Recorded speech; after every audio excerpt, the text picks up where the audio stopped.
Praise the Lord. கர்த்தருடைய சத்தம் இந்த வீடியோ மூலமாய் உங்களை பார்ப்பதில் நான் மிகவும் மகிழ்ச்சி அடைகிறேன். ஒரு நாள் காலை வேளையில் பாருங்கள், எல்லாரும் எப்படி அவசரமாக வேகமாய் வேலைக்கு போகிறது போல் எல்லாரும் போயிட்டு இருந்தாங்க. சூரியன் அஸ்தமிச்சிருச்சு, நல்ல வெளிச்சமாக இருக்குது, அழகான ஒரு காலை நேரம். அந்த காலை நேரத்தில் நம்ம பூனை அண்ணா அவர்கள் என்ன பண்ணுறாருன்னா, எல்லாத்தையும் பார்த்துட்டு கொஞ்சம் கண்ண மூடி உட்காந்துச்சான்.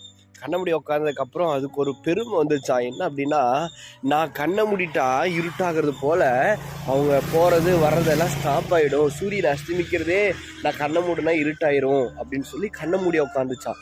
அப்படி உட்காந்து பார்த்து அதுக்குள்ளே ஒரு எண்ணம் வந்துச்சான், நான் கண்ணு முழிக்கிறனால தான் இவங்கெல்லாம் வாகனத்தில் போகிறாங்க, சூரியன்லாம் அஸ்தமிக்குது, நான் கண்ணு முழிக்கிறனால தான் இதெல்லாம் நடக்குதுன்னு சொல்லி அதுக்குள்ளே பெரிய ஒரு பெருமை வந்துச்சான்.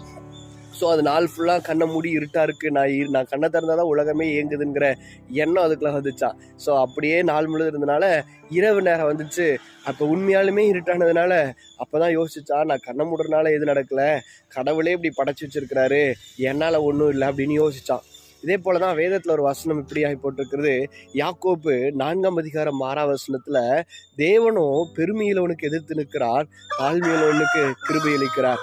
அன்பு தேவ பிள்ளைகளே, நம்ம ஒரு வேலை தொடங்கும் போது, ஸ்கூல் போகும்போது, ஏதோ ஒன்று பண்ணும்போது ரொம்ப தாழ்மையோடு தான் நம்ம பண்ணுவோம். சில நாட்கள் கழித்து அந்த இடம், அந்த சூழ்நிலை நம்மளுக்கு பழகிடுச்சுன்னா, நான் பண்ணுறதா, என்னால் தான் முடியும், நான் செய்கிறதா அப்படின்னு நமக்கு அறியாமே நமக்குள்ளே ஒரு பெருமை வந்துடும் பாருங்களேன். அந்த பெருமை நம்முடைய சமாதானத்தை, நம்ம சந்தோஷத்தை, தேவனிடத்திலிருந்து நம்ம ஆசீர்வாதத்தை கெடுக்கிறதா இருக்கிறது.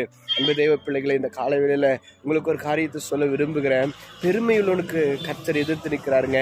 நம்ம வாழ்க்கையில் பெருமை மட்டும் படாமல் தாழ்மையுள்ளவர்களாக இருந்தோம் அப்படின்னா, அந்த தாழ்மை உங்களை உயர்ந்த இடத்துக்கு கொண்டு போகும். ஒருவேளை நம்ம அறியாமலே நமக்குள்ளே பெருமை வந்திருக்கும் என்றால் கர்த்தரத்தில் அறிக்கை பண்ணி நம்ம விட்டு விடுவோம், தாழ்மையாக இருப்போம். கர்த்தர் நம்மளை ஆசீர்வதிப்பார். God bless you. Have a nice day.